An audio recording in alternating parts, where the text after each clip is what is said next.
permítame, bueno, a ver si estoy errado o no. Yo tengo la percepción de que lo que pasó en Nicaragua, este estallido social de abril pasado, me parece que habría tomado por sorpresa a Daniel Ortega y a Rosario Murillo, que hasta ese momento ellos tal vez pensaban que vivían en el mejor de los mundos posibles. ¿Cree usted que eso es así?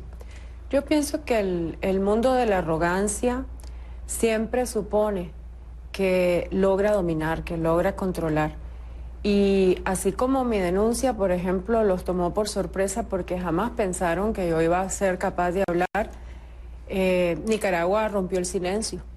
Y rompió el silencio de una manera extraordinaria, en el sentido de que en horas un país se autoconvocó, se organizó y definió un proceso de desobediencia civil. Sin un líder efectivamente, evidente. y eso también es un mérito que mi país tiene. La posibilidad de articular vigores dispersos, como decimos, de todo tipo, campesinos, estudiantes, líderes de ONGs y levantar a un país. Y eso realmente, sí, para ellos fue una sorpresa y para muchos de nosotros fue tener el latido otra vez, la esperanza. Hay más de 400 muertos a esta hora. ¿Usted creyó alguna vez que su madre y su padrastro eran capaces de desatar una ola represiva de esa magnitud?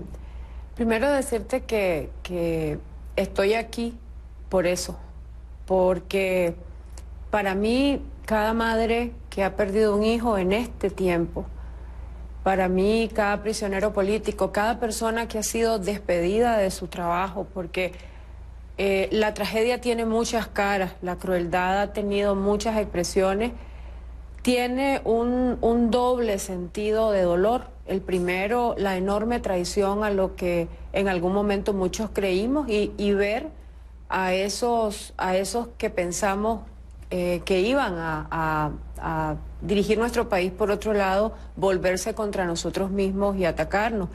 Definitivamente que eso es lo más duro. Supimos que el régimen, por el ritmo que llevaba, se iba a ir deformando, pero nunca al nivel de imaginarnos a Rosario Murillo y Daniel Ortega ordenando irle a disparar a una marcha de madres de prisioneros políticos y atreverse a condenar a jóvenes por terrorismo, o como ayer lo dijo Daniel Ortega, llamar a quienes protestan grupos nazis.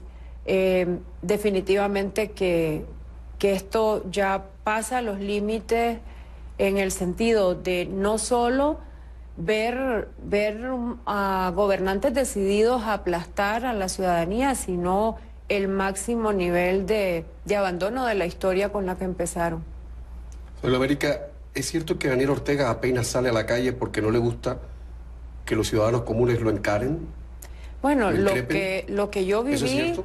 Durante el tiempo que permanecí, hay que recordar que salí hace mucho tiempo de esa casa. Mi denuncia marcó también mi renuncia a ser parte de esa familia, pero definitivamente nadie tiene evidencias de un Daniel Ortega siendo una persona común y corriente y teniendo hábitos que le permitan incluso ya no solo socializar, sino hábitos que le permitan mantenerse en la realidad de todos los días del país que gobierna.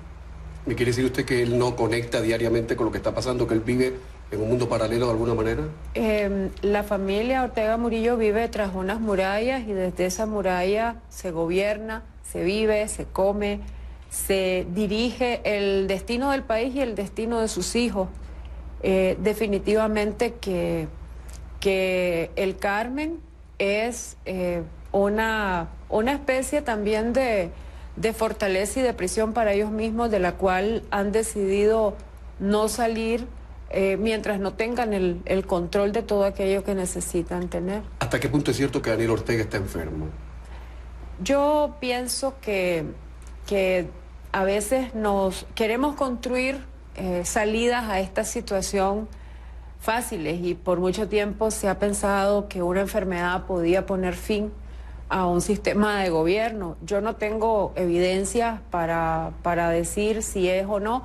Sin embargo, lo que sí he visto es un Daniel Ortega que en la medida en que ha implementado acciones represivas, se ha venido viendo fortalecido en su intento de apariciones públicas, en su esfuerzo, pero que ante todo lo que sabemos es que está profundamente hundido en el miedo. ¿Quién gobierna en ese país? Los dos. Los dos. Los dos, definitivamente que los dos. He mencionado que aquí uno, para mi propio proceso, he tenido que entender muchas cosas. Yo creo que hacer de la política el centro de tu vida es un síntoma de enfermedad. Hacer del poder el centro de tu vida es un síntoma de pequeñez. Y definitivamente Daniel Ortega necesitó, por muchas razones, convertirse en el Mesías para darle sentido a su vida. Y mi madre, por sus propias razones, también necesitó ejercer el poder para sentirse significativa en el mundo. Y él puso el perfil de un sistema político y ella ha construido el método para sostenerlo, un método muy, muy cruel, aplastante, diría yo, pero definitivamente que hay una alianza de poder y pienso que quienes prefieren decir que Rosario Murillo gobierna no dejan de tener la esperanza de que haya todavía en el guerrillero un hombre bueno atrapado por una mujer, lo cual desgraciadamente tienen que saber que hay una alianza de poder complicada y difícil de entender, pero que existe. ¿Colombia y Venezuela están implicadas en la represión, como dicen algunos? Bueno, centros de investigaciones Perdón, están... Venezuela y Cuba, perdón. Sí. Venezuela y Cuba, perdón el lapsus, ¿están implicadas en esta ola represiva como algunos periodistas y analistas sostienen? Yo creo que la sofisticación que estos regímenes tienen para encubrir sus acciones podría dificultar tener las evidencias, pero inevitablemente en esta lucha diplomática de Daniel Ortega por sostenerse como actor político internacional, Cuba y Venezuela siguen siendo parte de ese esquema, lo cual es verdaderamente lamentable porque transformamos historias y procesos históricos similares de pronto en una alianza de personas obstinadas en ejercer el poder de esta manera. Usted conoció a Daniel Ortega en el año 1978. Sí. Usted le conoce bien. Bueno, yo lo que defino es que haber sido prisionera de él mucho tiempo quizá me permitió entrar en ese mundo. ¿Cuáles son los rasgos de su personalidad? Básicos, los rasgos básicos. Como en algún momento lo he dicho, primero, una persona absolutamente encerrada. Osco. De pocas palabras, desconfiada y con serios problemas para establecer vínculos con el exterior. O sea, hacer un discurso no es hablarle a una persona, es casi hablarte a vos mismo en el sentido de dirigirte a una masa que no tiene rostro. De todos esos rasgos, yo creo que el ser una persona encerrada, yo recuerdo y siento en todo momento que el abuso fue mantenerme en esa personalidad, mantenerme atrapada en eso, que es precisamente en lo que hoy quieren tener atrapado en Nicaragua. Necesitan arrastrar a Nicaragua a ese discurso, hacer creer a Nicaragua ese discurso, y por eso las similitudes de lo que a mí me ocurrió con lo que hoy pasa en mi país. Definitivamente que el arma más importante que Daniel ha utilizado, utilizó conmigo y utiliza hoy con el país es la manipulación y el atraer a ese mundo de él, a esa cárcel, hacer de Nicaragua toda una cárcel donde esté a la medida de lo que él pueda creer y confiar. ¿Daniel Ortega lee libros? En aquellos momentos solo recuerdo tener libros sobre el escritorio, pero nunca pude... ¿Le ha visto bailar alguna vez? No recuerdo, porque nunca estuve en actividades festivas, precisamente. ¿Cantar en la casa, cantar algo? ¿Tampoco? Bueno, yo pasé mucho tiempo alejada de ese medio, viví en la casa, pero en otro lado, pero se ha dicho que ese nivel de desconfianza que mantiene lo hace ser una persona incapaz de expresar sentimientos y emociones que no sean aquellos que entre personas que cada vez el número es menor en quien confiar. Él ya es una persona prisionera y por eso hay que entender que todo lo que está pasando en Nicaragua ya nos tiene en una situación de ventaja sobre él, porque cada vez que hay una marcha, cada vez que un grupo se manifiesta en la calle, no importa el tamaño, estamos diciendo que todo ese mundo no le pertenece, porque el ejercicio del poder de Daniel Ortega y Rosario Murillo ha venido siendo tomar control de todo aquello que tienen a su alrededor. Y todo lo que ha pasado en las últimas semanas demuestran que ya no tienen el control, que ya perdieron el control y que esa situación es irreversible. Permítame que insiste en esto. ¿Alguna vez vio a Daniel Ortega haciendo un chiste o riéndose de un chiste que alguien le hubiese hecho? Definitivamente que tenía los mismos amigos de la cárcel, fueron quizás los únicos con los que en algún momento lo vi ser una persona común. Sin embargo, eso no significa que él tenga esos comportamientos. Yo pienso que tenemos que seguir visualizando que el poder se convierte en una cosa tan adictiva que dejas de tener vida, porque lo único que te interesa es mantenerte ejerciendo ese poder a través de ¿qué? En escenarios en los cuales tomas conciencia todos los días que estás teniendo la superioridad que necesitas, y es ese ejercicio de poder el que nos ha llevado a lo que tenemos hoy. No estamos ante una persona que tiene otra razón para vivir, más que el sentirse el líder y el Mesías. Y quizá este es el punto que muchas personas conocen y de la cual él se aprovecha, porque mucha gente que hoy quisiera dar la espalda al régimen ven al líder en este nivel de fractura y deterioro y hasta quieren asumir el papel de salvarlo. Es decir, mucha gente sabe de este Daniel Ortega, prisionero de sí mismo, paralizado en un contexto en el que sabe que no puede sostener más esta situación, y muchos sandinistas, ante esta realidad de saber que ese es su líder hoy, sienten que deben seguirle siendo leales para salvarlo, cuando es la hora de entender con dolor que tiene que hacerse responsable de sus actos. Soy la América Narváez, voy a poner publicidad, la primera pausa, publicidad del programa. Cuando regrese, ayúdeme de alguna manera a trazar el perfil, el retrato psicológico de su madre. Le voy a hacer algunas preguntas muy duras, rayando prácticamente la crueldad, la voy a hacer con todo respeto.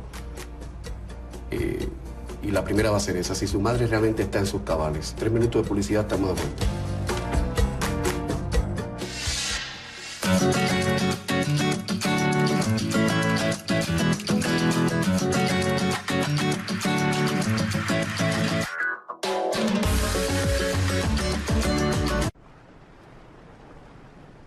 ¿Qué tal la caminata?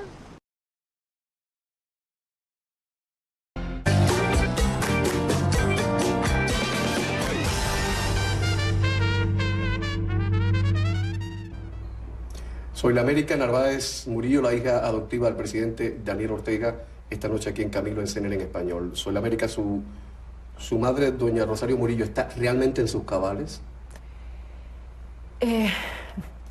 Creo que también nosotros como nicaragüenses, cuando vemos a alguien ejercer el poder de una manera en donde la lógica está totalmente ausente, venimos y podemos proferir esa frase, decir, están locos. Sin embargo, cuando decimos que alguien no está en tus cabales, también podemos disculpar el suponer que lo están haciendo sin conciencia.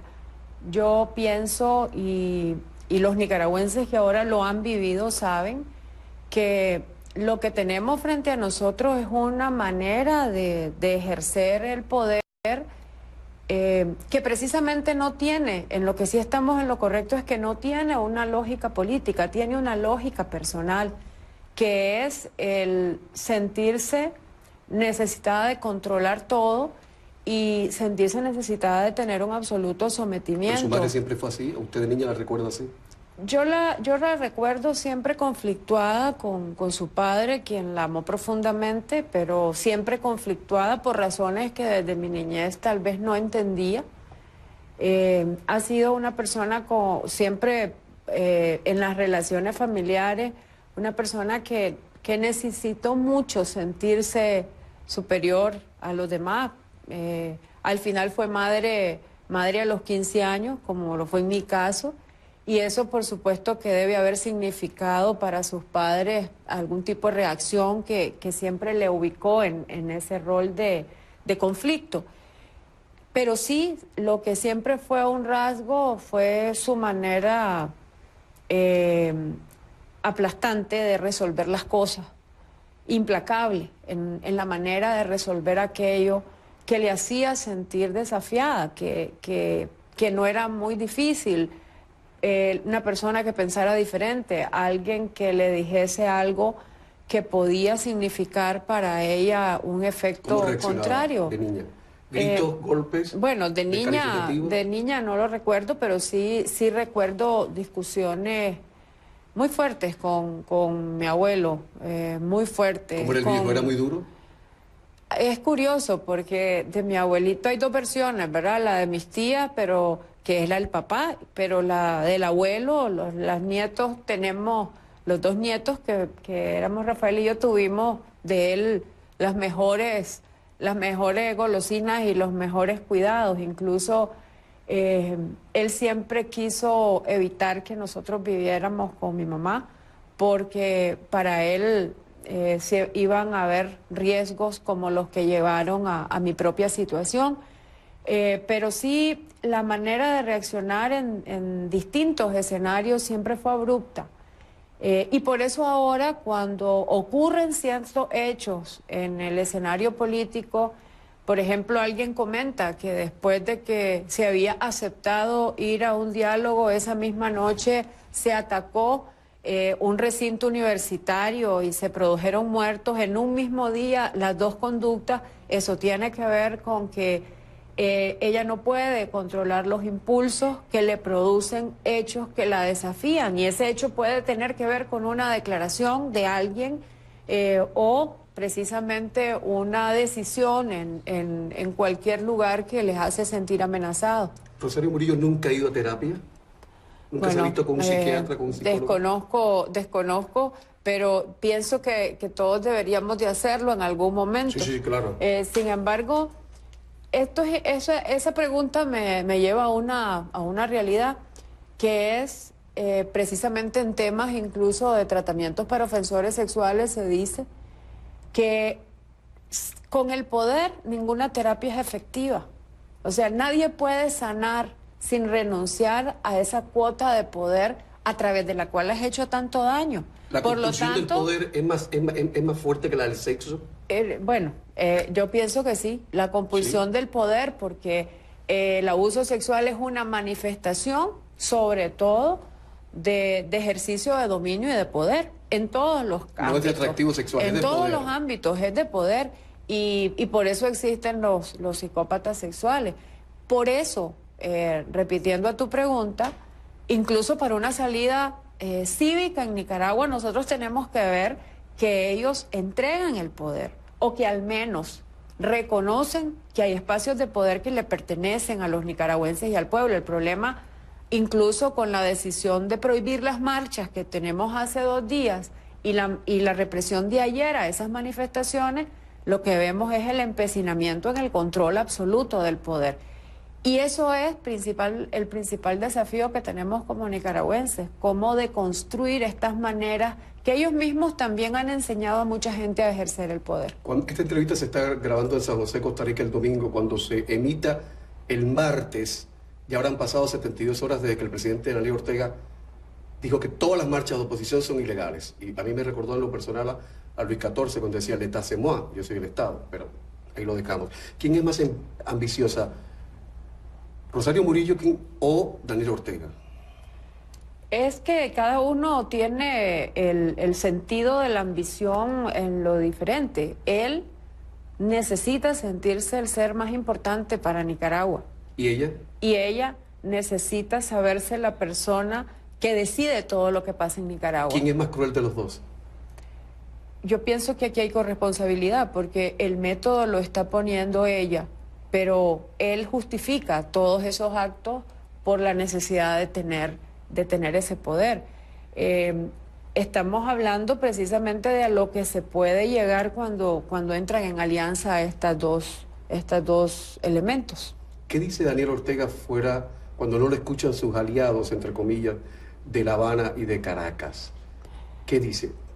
Yo pienso que están juntos en una filosofía, pero que lo ya, no sé, yo salí hace mucho tiempo, no sé qué ha quedado, pero lo que es evidente es que son alianzas más oportunistas, establecidas en función de intereses más coyunturales y quizá en algún momento todos usan la historia para justificar la necesidad de seguir juntos, pese a que tienen también diferencias y eso sí hay que manejarlo. Otra pausa de publicidad y a la vuelta Soylamérica América Narváez. Murillo va a contar qué pasó en un momento de su vida, me parece que es el trance más difícil por el que puede pasar, o uno de los trances más difíciles por el que puede pasar cualquier persona, pero lo más importante, y por eso sobre todo la he invitado al programa, cómo ha logrado, si no superar, por lo menos paliar, costurar las heridas. Y es algo que también nos puede servir a todos, a toda la gente que esté viendo el programa. 3 minutos de publicidad y estamos de vuelta enseguida. Soylamérica Narváez Murillo. Este episodio de abuso sexual ha sido el peor trance de su vida. Claro, por supuesto. Cuando usted conoció a Daniel Ortega de pequeñita, aquí en Costa Rica, en el 78, ¿cuál fue la primera impresión que le dio? Miedo, miedo y desconfianza, porque era una persona sumamente callada, caminaba con mucho sigilo, era como una sombra rondando y eso me generó mucho temor. ¿Es cierto cuando usted preparaba su denuncia por abuso sexual, Daniel Ortega nunca creyó que sería capaz de denunciarlo públicamente y que incluso sonrió? Sí, ¿Eso es cierto? Eso me lo contó precisamente un líder muy cercano, que fue presidente del Parlamento en Nicaragua, quien lo alertó porque tenía vínculos de trabajo con una persona que se enteró y sonrió. Te repito que es la arrogancia de pensar que quienes sometimos, a quienes hemos manipulado, nunca van a ser capaces de levantar la cabeza y decir ya no quiero más de esto, un poco lo que está pasando hoy con Nicaragua también. A partir de ahora vamos a bucear en este episodio de la vida de Soylamérica Narváez Murillo. Van a escuchar la versión de Soylamérica, pero antes debo decir que esa denuncia que se puso en 1998 por parte de esta mujer, de la que usted sostiene palabra, coma, acentos, Sí, todo, lo sostiene todo. Absolutamente todo. Fue desestimada por una jueza, el delito prescribió y esa jueza luego terminó trabajando en el Tribunal Supremo de Nicaragua. ¿Quién nombra a los jueces que llegan al Tribunal Supremo de Nicaragua? Los nombra la Asamblea Nacional. El Parlamento. Sí. Que en ese momento era mayoría sandinista. Y aunque no lo hubiese sido, en algún momento el Parlamento estuvo dividido, pero yo nunca, o sea, había una oposición significativa, pero mi denuncia nunca tampoco tuvo el apoyo de los opositores políticos a Daniel Ortega. Nunca. La impunidad en mi país ha tenido que ver precisamente con el establecimiento de grandes coincidencias en torno a la corrupción. Y así como mi tema, muchos otros temas en Nicaragua fueron posibles por la alianza y los pactos políticos en función de impunidad y corrupción. Usted acusó al Estado de Nicaragua de negación de la justicia. Sí, precisamente por eso, porque cuando yo hice mi denuncia, Daniel Ortega no era presidente. Y tanto el Poder Ejecutivo como el Poder Legislativo no estuvieron dispuestos no a condenar a Daniel Ortega, sino ni siquiera a investigar los hechos. Y quizá por eso la impunidad tuvo para mí dos lecciones muy duras. La primera, la soledad, porque fue enfrentarme a muchas demostraciones de poder que decían que nadie me creía. y vuelve a ser tu palabra contra la de mucha gente, pero luego también la lección de que hay problemas cuando en todo un sistema existe coincidencia en torno a encubrir delitos sexuales, como era en mi caso. Y quizá de eso la lección más importante fue entender que la coherencia es una demanda necesaria por los ciudadanos, la integridad, el que no exista decisión de tapar, de ocultar y de proteger con mentiras las faltas humanas más profundas de cualquier líder en cualquier lugar del Tú me mundo. estás diciendo que este caso no se investigó como Dios manda. No, ni siquiera se abrió una O sea, investigación. si yo llego ahora a Nicaragua mañana y ¿Y pido quiere ver el los expediente? los expedientes, no hay expediente del caso. Le dirán que el caso prescribió y que por tanto está cerrado. Por supuesto que así es interesante porque muchos estudiantes de Derecho han hecho su tesis teniendo acceso a esos expedientes. Incluso hay profesores que han sido despedidos por usar mi caso como un ejemplo en lecciones de Derecho en Nicaragua, pero efectivamente lo que usted va a encontrar es que es un caso cerrado. Yo le voy a hacer algunas preguntas y usted responda, por favor, hasta donde quiere y hasta donde pueda. ¿A qué edad comenzaron los presuntos abusos del presidente Ortega contra usted? 9 años y medio, 10 años. ¿Cómo empezaron? ¿En qué circunstancias? Yo era una niña de una familia viviendo exilio. Vivíamos en una casa de seguridad, en total clandestinidad. Quizá todo eso favoreció el escenario y con una relación muy débil, quizá de confianza con mi madre, porque durante toda mi vida mi relación estaba mediada por mis abuelos, por mis tías, y el exilio fue la primera oportunidad de vivir y estar a cargo completamente de ella. Un intercot. Cuando usted menstruó por primera vez, ¿usted a quién se lo contó? ¿A su abuela o a su madre? ¿A nadie? ¿Lo resolvió usted solita? Sí. Ok. Los primeros episodios de que fueron tocamiento. Sí, tal y como está descrito en el testimonio y debidamente mencionado.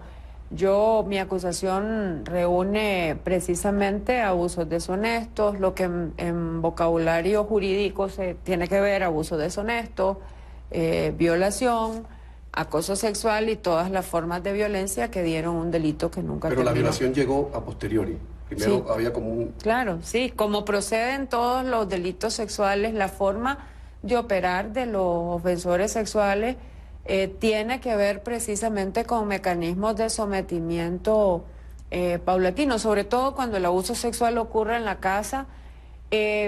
Los agresores se encargan de ir acostumbrando a la víctima al delito y de ir aplastando su miedo y su palabra. Eso es lo típico. Es una dinámica absolutamente manipuladora, en donde se toman ventajas, y quizás esto es una cosa muy importante, en donde se toman ventajas no tanto de las condiciones logísticas, sino como de la debilidad de las relaciones de confianza.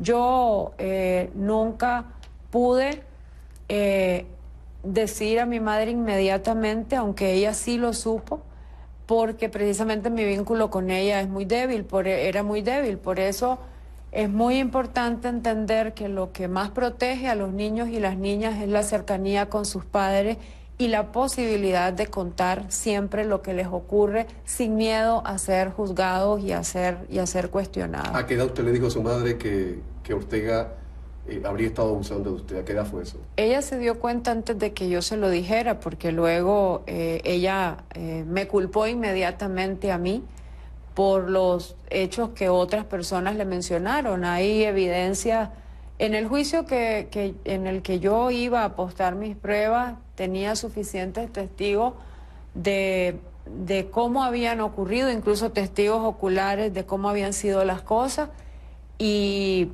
en el momento en que, por mi deterioro de salud, por mi corta edad, incluso médicos le dijeron a ella de que algo estaba pasando conmigo, y efectivamente a los 13 años ella decidió culparme y decirme que yo había sido la que había ocasionado el abuso. que es un tema importante también para las familias. Porque eso es típico también. Es muy común, aunque la información, hay que recordar que mi situación ocurre hace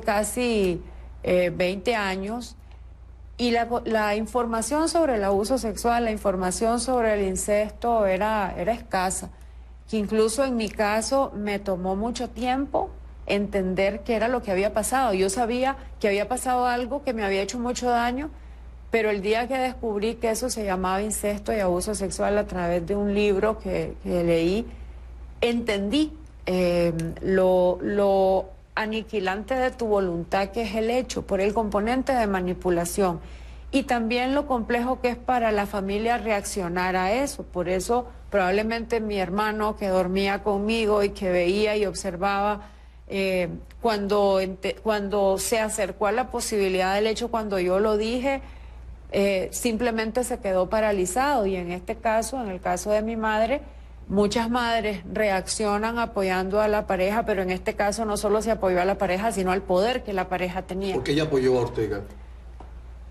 Primero por esta circunstancia mesiánica de que la revolución tiene que ser más importante que todo, hasta el dolor de tu propia hija y también el dolor de otras muchachas que han sido víctimas. Eso contradice la esencia misma de la revolución. Claro, totalmente. Por eso yo he planteado que la derrota más importante de la revolución estuvo en la parte ética y en la manera de ejercicio del poder, y que por ahí empezamos a descomponernos y a afectarnos.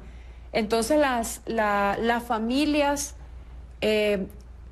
al ver alterado todo sus circunstancias de confianza, pueden reaccionar de distintas maneras. En el caso mío se reaccionó en función de proteger el poder, que sigue siendo la constante de todo lo que hemos conversado. Con tal de defender el poder, ellos no van a ceder y van a ser capaces de decir las mentiras que hoy estamos viendo en los organismos internacionales, de decir todo está normal, como lo hemos visto. Precisamente la respuesta a mi denuncia fue: no, en esta familia no ha pasado nada, es decir, una negación constante de la verdad, y que creo que también de eso nosotros tenemos que aprender como nicaragüenses a aceptar los hechos por más difíciles que representen.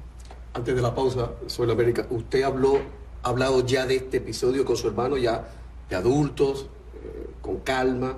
¿Han podido reflexionar juntos sobre este hecho? No, el abuso sexual divide la familia, y en este caso mis hermanos, a mí me privaron de la posibilidad de crecer con mis hermanos desde el tiempo del abuso. ¿Deliberadamente? Desde el tiempo del abuso hasta después de mi denuncia con la prohibición expresa y clara de mi madre. Yo a mis hermanos no los vi crecer, yo no conozco de nombre a mis sobrinos. Mis hijos conocieron a mi madre a los 16 años.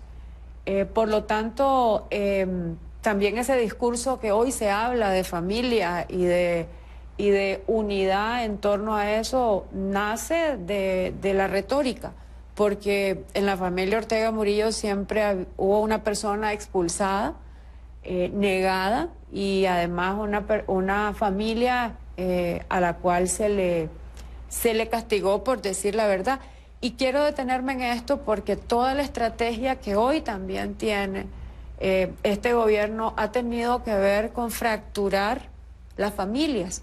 Es de todos sabidos que las amenazas que se vierten contra líderes políticos ha tenido que ver con afectar a sus hijos, afectar a sus madres. Vemos en la cárcel 3 hermanos, una señora con 3 hijos presos. Vemos que en la cárcel la tortura incluye: vamos a hacer algo a tu familia, y por lo tanto la familia viene a Costa Rica. Yo pienso que este tema de generar la división familiar como una manera también de evitar que la verdad se afiance es parte de una práctica absolutamente cruel que todavía que la tenemos en presa, y que nos dice mucho también de la hipocresía de un mensaje político cotidiano en función de la familia que no tiene ningún asidero real. ¿Cuántos años hace que usted no tiene relación con sus hermanos? Bueno, relación no he tenido nunca. Es decir, yo me encontraba en Managua a mis hermanos en lugares, circunstancias que por algún motivo está, pero nunca la relación, no he tenido una conversación así como vos y yo estamos con ninguno de mis hermanos, por lo menos desde hace 30 años. Cuando sus hijos conocieron a su abuela a los 16 años, ¿conectaron? Imposible. Y quiero decir quizá que mis hijos son lo más importante, pero por el hecho de que ellos no tenían por qué respaldar mi causa, es más, podían reclamarme, afectarle su vida, y ellos tomaron con libertad la opción de acompañarme, de respaldarme. Y el día que ellos recibieron una invitación para ir a conocer a su abuela o para ver a su abuela sin su madre, en vez de ocultar eso, yo les di la opción. Y fue una opción que les di porque creo que negarse, volvemos al tema, negarnos a la realidad, esa señora es su abuela y sin embargo ese acercamiento estuvo tejido también de actitudes manipuladoras y muy temprano ellos decidieron desentenderse de eso. Reitero, el presidente Daniel Ortega siempre ha negado esta historia. La jueza que llevó el caso desestimó el caso prescribió, la jueza terminó trabajando en el Tribunal Supremo y ahora viene publicidad. Lo que están sintiendo los ruidos que está tronando en San José, Costa Rica. Es curioso que estamos hablando de algo tan tremendo y está tronando. 3 minutos de publicidad. Continúa Camilo. Soy la América Narváez Murillo, la hija adoptiva del presidente Ortega. Es la invitada del programa de hoy. Estamos en San José, Costa Rica. ¿Usted se ha sentido acosada por su madre y por su padrastro aquí en Costa Rica?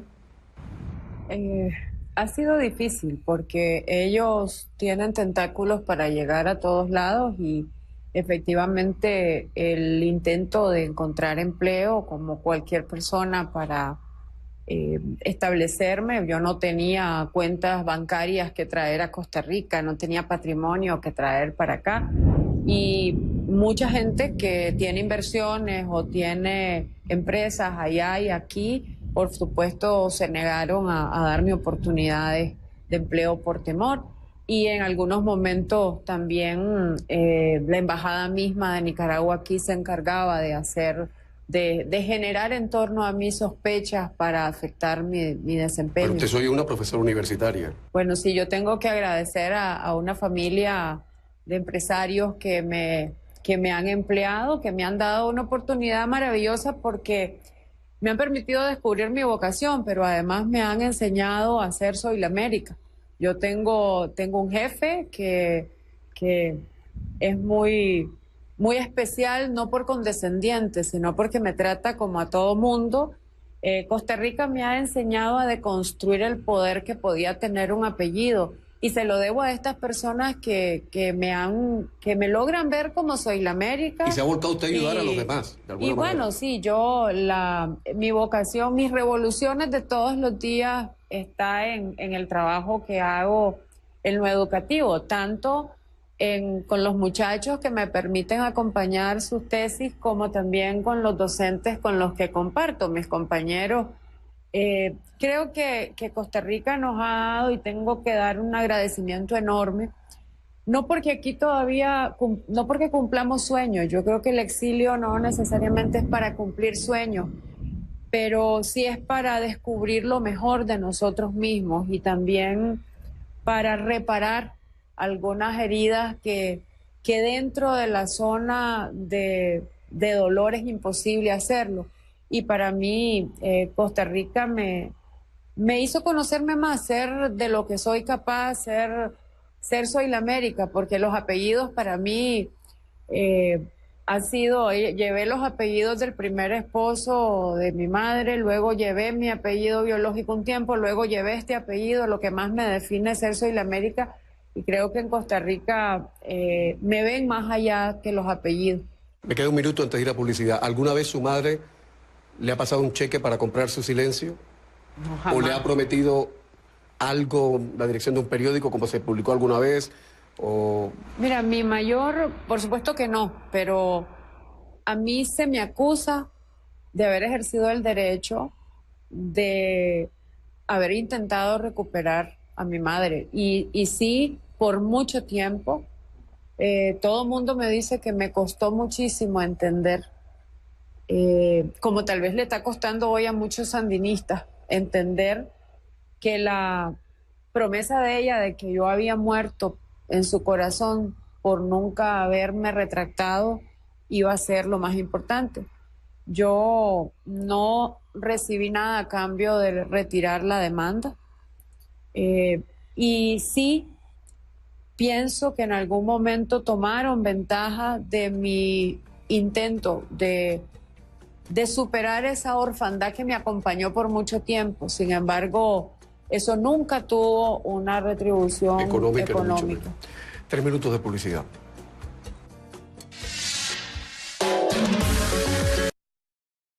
La estrategia.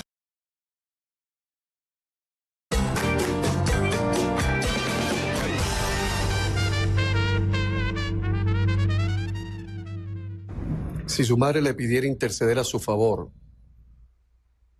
¿qué usted haría? Porque todo el mundo tiene una historia de cómo Daniel Ortega y Rosario Murillo van a terminar, cómo van a dejar el poder. Y algunas gente prefigura cosas tremendas, horroríficas. Si su madre le dijera que le salvase la vida, ¿qué usted haría?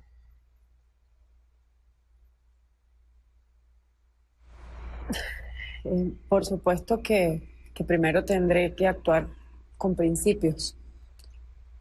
Y mi familia ha cometido crímenes, ha cometido delitos en mi país. Primero, yo dejaría que actuara la justicia, lo que los mecanismos judiciales indiquen para ellos, y luego asumiría lo que me corresponde hacer. No puedo pensar que voy a festejar un final trágico para ellos, absolutamente no. Mi proceso de sanar como nicaragüense implica poder decirte en este momento que voy a privilegiar lo que la justicia tiene para que lo que han hecho no quede impune. Pero también la humanidad y mis valores me hacen saber que después que la justicia disponga para ellos lo que deba hacer, mis sobrinos y esos niños que quedan, y esa otra generación a la que no tuve derecho, probablemente yo voy a tener que estar ahí. Sin embargo, la impunidad, y en este caso privilegiar mis sentimientos ante lo que se ha convertido en un genocidio en mi país, sería más de lo mismo. Soy América, muchísimas gracias por esta entrevista y buena suerte. Gracias. A ustedes muchas gracias por la confianza y buenas noches.